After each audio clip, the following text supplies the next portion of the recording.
네, 강프로입니다. 자, 두산 에너빌리티 보겠습니다. 자, 일단 금요일 날은 1.5% 하락해서 끝났습니다. 자, 그리고 지나온 주간 월요일부터 금요일까지는 거의 뭐 슈퍼위크라고 볼 수가 있겠죠. 미증시 같은 경우에도 급등락을 거쳤습니다. 그리고 제가 제 모든 영상에는 여기 이게 지금 찍고 있는 시간입니다. 오늘은 21일 17시 46분이고요. 어저께 미증시가 장 시작하기 전에 제가 찍은 영상이 있습니다. 오늘 아침부터 올라갔는데 그 영상을 보면 명확하게 나와 있는 게 21일로 찍혀 있고요. 그때 제가 미증시가 급락하고 있는 상황에서 저는 안 빠진다고 이야기를 드렸고요. 왜 그렇게 이야기를 드렸냐면 미증시가 빠지고 있는 그 상황은 FOMC 이후였습니다. 연준에서 금리 결정과 금리 전망에 대한 수정치가 발표된 이후에 미증시가 급락을 한 거예요. 근데 실제 뚜껑을 열어보고 오늘 토요일 날 확인을 해보니까 어떻게 됐습니까? 나스닥 같은 경우에 확인을 해보면 그쵸? 1% 상승해서 끝났습니다. 그리고 저가 하락 출발했죠. 시가가 마이너스 1%로 잡혀 있고요. 저가가 마이너스 1.06%, 그리고 고가가 1.9% 상승하는 부분까지 있었고요. 저가 대비 고가 폭이 거의 한 3%에 달할 만큼 변동성이 컸습니다. 왜 그럴까요? 금리에 대한 전망으로 인해서 25년 금리에 대한 수정치가 발표가 되었고, 그러면서 큰 폭으로 하락을 했죠. 그게 수요일입니다. 수요일 날 거의 뭐 4% 정도 하락하는 그런 부분들이 있었는데, 실제 그 다음 날까지 빠지고 금요일 날은 반등에 성공을 했다. 이런 부분은 20일 날 이미 이야기를 드린 바가 있고요. 여기에 맞춰서 제가 꾸준하게 말씀드리고 있는 건 주도주를 공략해야 된다. 물론 이 주도주를 공략하는 과정에서 비워야 되는 그 시간대가 있습니다. 그게 어떤 이야기냐면, 항상 우리가 종목을 보유해 갈 수는 없습니다. 이 보유하는 과정에서 종목을 비워놔야 될 때가 있고, 그리고 뭐 적은 물량이라면 그게 뭐 종목별로 나눠져 있다면 우리가 약간의 물림을 감수하더라도 보유해야 되는 구간이 있습니다. 이런 부분에 대해서 이야기를 제가 계속 드리고 있는데, 내가 지금 어떤 종목을 보유하고 있고, 그리고 두산에너빌리티를 보유하고 있고, 그리고 뭐 바이오 중에서 저는 지금 밀고 있는 종목이 정해져 있습니다. 원전, 그리고 바이오, 그리고 화장품, 그리고 조선, 이렇게 딱 네 가지입니다. 한국 시장에서는 이거 말고는 지금 거래할 수 있는 종목이 저는 없다고 판단을 하고 있고요. 실제 이게 시장에서 강한 움직임을 보이고 있습니다. 하지만 그쵸, 미증시에 대한 움직임도 지금 하락이 일단락 되었고요. 그리고 무엇보다 여러 가지 악재가 있었습니다. 이번 주는 제가 슈퍼위크라고 표현할 만큼 뭐 금리에 대한 부분, 이런 부분이 조정을 받으면서 미증시를 포함해서 한국 시장까지 조정을 받으면서 뭐 악재는 이제 끝났다고 보시면 됩니다. 이제 연말 랠리, 그리고 연초에 있을 중소형주 랠리를 기다리면 되고, 지금 중소형주 랠리를 하더라도 그 두산에너빌리티는 중소형주가 아니니까 움직이지 않는 게 아니라 충분하게 수익 구간을 만들어낼 수 있습니다. 지금부터 준비를 하면요. 왜 그런지에 대해서 이야기를 드릴 거예요. 자, 내용 한번 보겠습니다. 12월 달 들어서 뭐가 나왔습니까? 하락 구간이 크게 나왔죠. 이때 비상계엄 이후에 하락 구간이 발생을 한 겁니다. 근데 이 비상계엄의 이 상황에서 왜 하락을 했는지 우리가 그걸 한번 보자고요.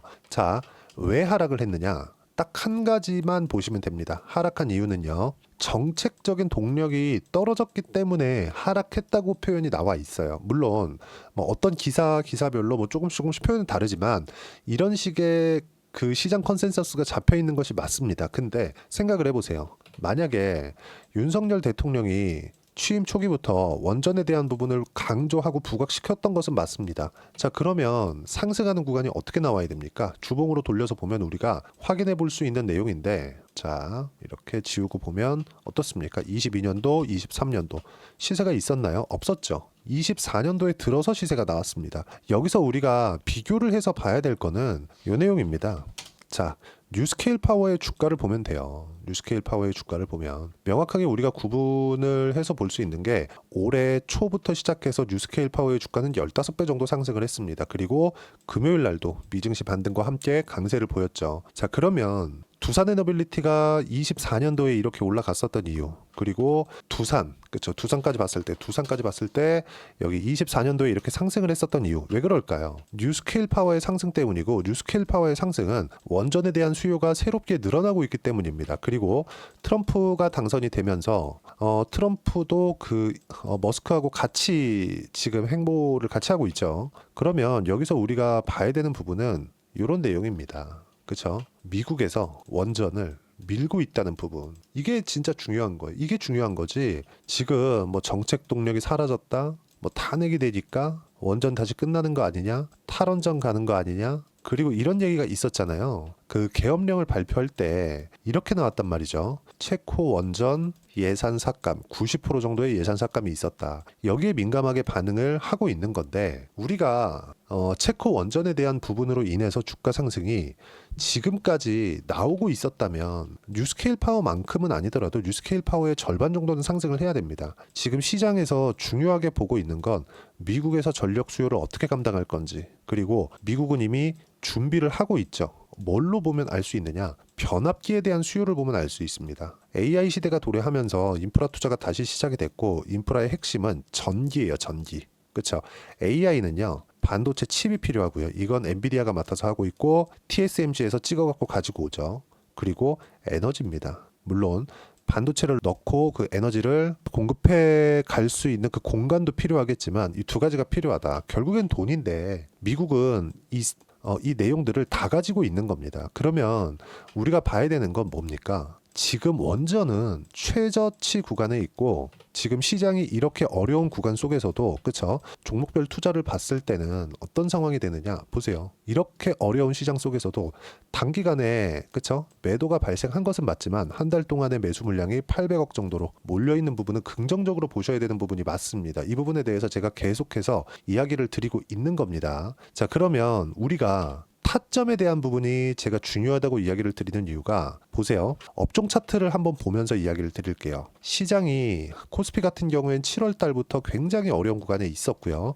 코스닥 같은 경우엔 3월 달 이후로 굉장히 어려운 구간에 있었습니다. 근데 지금도 시장이 너무 좋지 않은 상황인데 지금은 일단락 됐다고 보시면 돼요. 자, 여기서 금리에 대한 이야기가 나오는데 금리도 원전하고 관계가 있습니다. 시장 안에서 움직이는 종목군들이기 때문에 금리에 대한 이 판단은 반드시 하고 넘어가셔야 돼요. 자, 금리의 판단은 어떻게 하는 거냐? 자, 정확하게 제가 이야기를 드리겠습니다. 금리는요, 할인율입니다. 이 할인율이라는 건 그쵸? 금리는 뭡니까? 기준금리. 미국에서 기준금리를 이렇게 설정을 하고 기준금리에 맞춰서 미국 국채를 발행합니다. 그럼 미국 국채는 위험자산이 아니죠. 미국에서 원금을 보장해주진 않지만 이자를 이만큼 주겠다고 이표채로 발행하는 겁니다. 그렇죠? 그러면 우리가 여기서 생각을 해봅시다. 미국 정부에서 담보하죠. 그 기준금리를 정하는 게 미국 연준입니다. 그러면 연준에서 기준금리를 정하고 이 기준금리에 맞춰서 기간 이익을 더해서 미국 재무부에서 채권을 발행을 하는 겁니다. 이게 위험자산일 리가 없겠죠. 미국 정부에서 보증을 하는데 이게 채권은 원금 보장을 해주진 않아요. 하지만 보증인이 미국 정부입니다. 그러면 미국 국채는 뭡니까? 무위험 자산이에요. 무위험 자산. 그래서 금리는요. 미국 금리는 그냥 할인율로 이해를 하셔야 돼요. 근데 이번 수요일 날 FOMC를 하면서 미증시가 급락을 했단 말이죠. 왜 급락을 한 거냐? 금리를 12월 달 전망치는 맞았어요. 0.25%를 내린다고 했는데 실제 0.25%를 내렸고요. 그런데도 불구하고 왜 시장이 급락한 거냐? 25년도에 금리 인하 계획이 원래 4회를 낮춘다고 했거든요. 근데 지금 실제 수정된 그 상황이 발표된 게 뭐냐? 2회를 낮추겠다고 했습니다. 물론 이제 뭐 여러 가지 이유를 댔는데 뭐 그런 부분을 다 이야기를 하게 되면 시간이 너무 가니까 왜 그런지는 그쵸? 왜 금리를 이렇게 했는지는 파월 인터뷰나 그런 부분을 네이버에서 검색을 해보더라도 한 페이지에 이렇게 나와 있는 내용이 있으니까 직접 검색을 해보시면 됩니다. 근데 제가 이야기를 드리고자 하는 건 이 금리에 대한 이해예요. 이해. 자, 보세요. 그럼 지금 12월 달에 금리가 4.5%가 된 겁니다. 0.25%를 낮춰서. 그럼 25년도에 4회를 낮춘다고 했을 때 3.5%가 나오는 것이 맞죠. 그렇죠? 4회를 내린다고 했을 때 그러면 3.5%의 할인율을 적용을 해서 주가가 먼저 올라와 있었던 거예요. 근데 여기서 2회만 낮추겠다고 했습니다. 2회만 낮추면 4회에서 반이 준 거니까 0.25% 곱하기 4에서 그냥 4가 아니라 2로 바뀐 거죠. 그러면 0.5%만 내리겠다. 25년도에. 그렇죠? 그러면 미국 금리가 천천히 내려온다는 거니까 환율에 대한 영향도 당연히 줄 수밖에 없고 이런 부분에 대한 이틀 동안 영향에 대한 끝이 1,450원 정도였다는 겁니다. 그럼 여기서 우리가 생각해 봐야 될 거. 미증시는 조정을 언제까지 받을까? 자, 우리가 무언가를 사러 갑니다. 그러면 10% 세일, 20% 세일, 30% 세일 이렇게 한번 구분을 지어 볼게요. 우리가 구매하는 입장에선 30% 세일짜리 물건이 괜찮으면 이거 사는 게 훨씬 좋겠죠. 싸게 사는 거니까. 그 세일 할 수 있는 할인율도 더 큰 거니까. 30% 세일한다는 게 할인율이 30%라는 거잖아요. 원가에.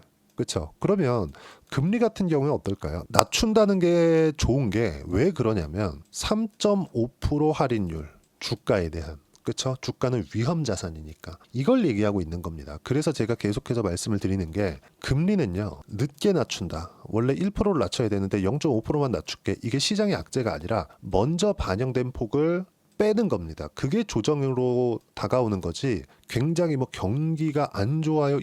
이게 아니라는 거예요. 경기 안 좋으면 뭡니까? 금리를 더 빨리 내려야죠. 경기를 부양해야 되는데 연준의 목적은 두 가지입니다. 금융권이 부도를 나지 않게 만드는 것, 그리고 물가를 천천히 올라가게 만드는 것. 물가를 떨어뜨리는 게 목적도 아니고요. 물가를 빠르게 올라가게 만드는 게 목적도 아닙니다. 천천히 올라가는 경제 성장률에 맞게 인플레이션이 급격하게 오지 않고 천천히 인플레이션이 오게 만드는 이게 목적인 겁니다. 그러면 며칠간의 조정 그리고 한국 시장에서 상황은 너무 안 좋은 상황에서 한 대를 더 맞았어요. 그럼 여기서 바닥이 나오는 게 맞고 이렇게 하락을 만들기 위한 종목군들은 삼성전자나 그런 종목군들인데 이런 종목은 해야 돼요? 아니요. 버티고 있는 종목만 해야 된다. 그게 바이오, 원전, 그리고 화장품, 그리고 조선 이렇게입니다. 그러면 우리가 매매하는 과정에서 보세요. 대표 종목만 이야기를 드리겠습니다. 두산에너빌리티가 원전이고요. 그리고 뭐 펩트론, 그렇죠? 바이오고요. 알테오젠 이것도 바이오입니다. 그리고 뭐 VT 화장품이죠. 그리고 현대중공업, 그렇죠? 조선주 이런 종목군들. 박살나 있는 종목이 아닌 것들. 이 구간에서 타점을 잡는 게 중요하다는 겁니다. 그 중에서 원전 쪽은 두산에너빌리티가 가장 유망하고 어떤 것 때문에 올라간다. 뭐 한국에 있는 정치 불확실성 때문에 올라가지 못한다. 이런 것들보다 더 중요한 게 우리가 바라봐야 되는 가격을 어떻게 판단하는지. 이게 진짜 중요한 거다. 그래야 우리가 타점을 잡을 수 있고 보유 기간을 낮출 수 있는 거니까. 그럼 그 내용에 대한 부분을 여기 소통방에서 제가 하나하나 이야기를 드리고 실제 어떻게 시장을 판단하고 두산에너빌리티에 대한 실제 타점을 어떻게 잡아야 되는지를 제가 소통방에서 무료로 공유를 하고 있습니다. 자, 내용 보시면 오늘 같은 경우에도 주말인데도 불구하고 제가 부채 한도 협상 타결 다음 주 미증시 연속 반등 가능하고요. 그리고 이번 주 FOMC에서 금리 전망이 변경되었음에도 환율은 1,450원을 지켰다. 그래도 내릴 수는 없고 수정된 25년 금리 전망이 시장에 반영되었다는 점만 긍정적으로 받아봐야 되고 종목군에서는 바이오, 조선, 화장품, 원전 이런 부분 공략해야 된다. 제가 계속해서 기다리라고 말씀드리는 이유가 이런 것 때문입니다. 기회가 온다고. 자, 이 기사 눌러놓으면 요 내용이고요. 올려보면 자, 이 내용입니다. 애플과 브로드컴이 협업을 해도 쿠다 생태계를 깰 수가 없습니다. 엔비디아 20년 대공 이게 다 깔려있기 때문입니다. 개발자들이 전부 다 쿠다를 사용을 합니다. 이게 뭐 개발자들이 바꾸면 되지 않느냐.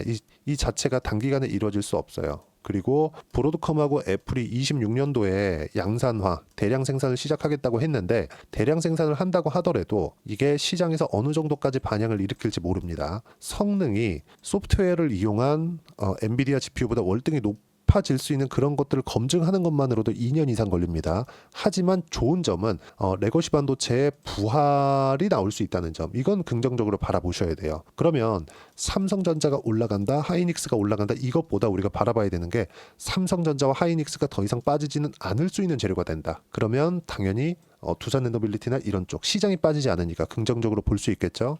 그 내용에 대한 풀이를 해드린 거고 주말에도 이렇게 이야기를 드리고 있고요. 그리고 뭐 지난주 같은 경우에도 제가 시장 관련돼서는 계속해서 이야기를 드렸습니다. 보시면 금리가 결정되어 있는 그 날에도 시장은 바닥 잡혀 있다. 그렇죠? 그리고 한국 시장에서 어떻게 대응을 해야 되는지 무엇보다 타점은 시장이 너무 안 좋아서 계속해서 미루고 있습니다. 근데 다음 주엔 타점이 나올 수 있어요. 미증시도 반등을 했기 때문에 이런 부분들을 제가 소통방에서 하나하나 빠짐없이 이야기를 드리고 있고 다 무료로 진행하고 있으니까 구독과 좋아요 눌러주시고요. 댓글 하나씩 달아주시고 제가 입장 링크를 보내드릴 수 있게 여기 010-8713-1916으로 구독이라고 문자 보내주시면 소통방 입장 링크 순차적으로 공유를 해드리도록 하겠습니다. 자, 가장 중요한 건 가격에 대한 이해입니다. 그래서 제가 이렇게 말씀을 드리고 있는 겁니다. 그리고 가격에 대한 이해를 하고 내가 타점에 대해서 어떻게 잡아야 되는지 그 이론적인 부분은요. 여기 두산 에너빌리티의 가격 그리고 단기 보유 전략. 단기는 2주입니다. 2주 동안 내가 어떻게 수익 전환 시킬 것인가 이 내용에 대한 부분이고 2주 동안 수익 전환 시키기 위해서는 당연히 가격에 대한 부분 중요하고요. 가격에 대한 이해가 되어야 내가 주도주를 잡을 수 있다는 점 그리고 이 내용을 모두 무료로 공유를 하고 있으니까 구독과 좋아요 눌러주시고요. 010-8713-1916으로 두산 에너빌리티라고 문자 보내주시면 가격 그리고 단기 보유 전략 함께 공유해 드리도록 하겠습니다. 자, 시장이 너무 어려운데 이 어려운 구간은 이번 주로 끝이라고 저는 판단을 하고요. 다음 주에 어느 정도까지 바닥을 다진 이후에는 1월 달부터는 굉장히 긍정적인 상황들이 나올 겁니다. 그리고 어떤 종목을 하는지에 따라서 상황이 완전히 바뀔 겁니다. 그래서 제가 딱 한 종목만 준비를 해놨으니까 영상 끝까지 시청하시고요. 모든 분들이 성공 투자하셨으면 참 좋겠습니다. 자, 여전히 시장은 녹록지 못합니다. 이런 상황이 벌어지는 건 어쩔 수 없습니다. 이런 상황에서도 수익이 나는 종목들의 구조는 변하지 않습니다. 즉 대시세 종목에 대한 구조는 변하지 않는다는 거고 실제 제가 소통방에서 지속적으로 이야기를 드리고 있는 내용도 대시세 종목이나 시장 주도주를 공략하는 건 철저하게 가격 분석을 하라고 이야기를 드리고 가격 분석 이후에는 이슈에 대한 파악 그리고 이슈를 파악하고 나서는 다시 내가 얼마에 매수할지 그 타점에 대한 부분을 지속적으로 언급을 하고 있습니다. 자, 근데 생각해 보세요. 시장이 굉장히 어려웠습니다. 어려운 상황에서의 어떤 종목들이 강했냐 보면 반도체와 그리고 바이오입니다. 자, 실제 여기 보면요.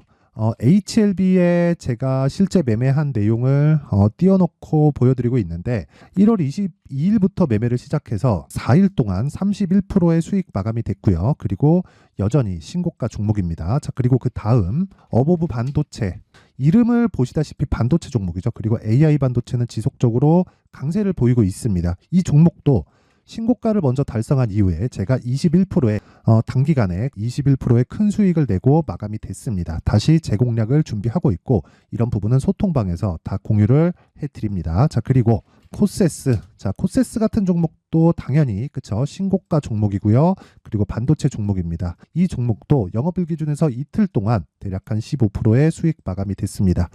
내용을 한번 보시면 어떻습니까? HLB를 포함해서 뭐 30%, 20%, 뭐 15% 이런 식의 수익이 지속적으로 발생하고 있는데 이 세 종목 모두 다 신고가 종목이고 1월 달에 시장이 약세를 보이고 있는 구간에서도 강했었던 그런 종목입니다. 특징점이 하나 있는데 그 이슈에 앞서서 가격이 먼저 반영했다는 거죠. 그렇게 제가 가격을 먼저 보고 이슈에 대해서 파악하는 이유는 결과적으로는 큰 시세를 먹기 위한 사전 준비 작업입니다. 실제로 큰 시세를 먹기 위해서 사전 준비 작업을 했을 때 여기 레인보우 로보틱스 127% 그리고 ISC 98% 그리고 한미반도체 97%의 큰 수익을 내는 상황을 만들 수 있습니다. 어떤 식으로 소통방에서 진행됐는지 그쵸? 그 상황을 제가 이야기를 드린 건데 이런 상황도요. 당연히 신고가를 공략했을 때 가능한 겁니다. 자, 그러면 이번에도 마찬가지입니다. 그쵸? 정부 주도의 코리아 디스카운트 해소 방안이 2월 달에 발표를 하고요. 그리고 2월 달에 발표된 내용을 토대로 주가가 움직이는 게 아니라 이미 움직인 내용이 있죠. 실제 이 내용은 크게 중요한 게 아니라는 겁니다. 실제 움직인 내용을 보면 자, 기아차입니다. 실제로 12월 달에 신고가를 만들어 놓고 정부에서 입김을 불어 넣으니까 순식간에 기아차를 포함해서 현대차 같은 거대 기업들의 주가가 2주도 채 되지 않아서 40% 정도의 큰 시세를 냅니다. 자, 그러면 우리는 어떤 종목을 봐야 될까요? 이슈를 파악해야 되는 것도 맞지만 철저하게 가격에 맞춰서 매매를 해야 되는 게 당연히 중요합니다. 정부가 주도하는 정책 방향이 있겠죠. 그 방향에 맞춰서 우리가 종목을 찾을 필요가 있다. 자, 그럼 답이 나왔습니다. 정부가 주도하는 방향에 맞춰서 제2의 기아차를 찾는 게 지금은 중요하다. 근데 정부 정책의 방향에 맞게 가자. 그랬을 때 앞서서 제가 보여드렸었던 내용인 여기 레인보우 로보틱스 127% 그리고 ISC 98% 그리고 한미반도체 97%와 같은 수익을 낼 수 있습니다. 물론 시간에 대한 부분은 최소 2주의 시간이 필요하고요. 그리고 최장 3개월 안에 끝내야 됩니다.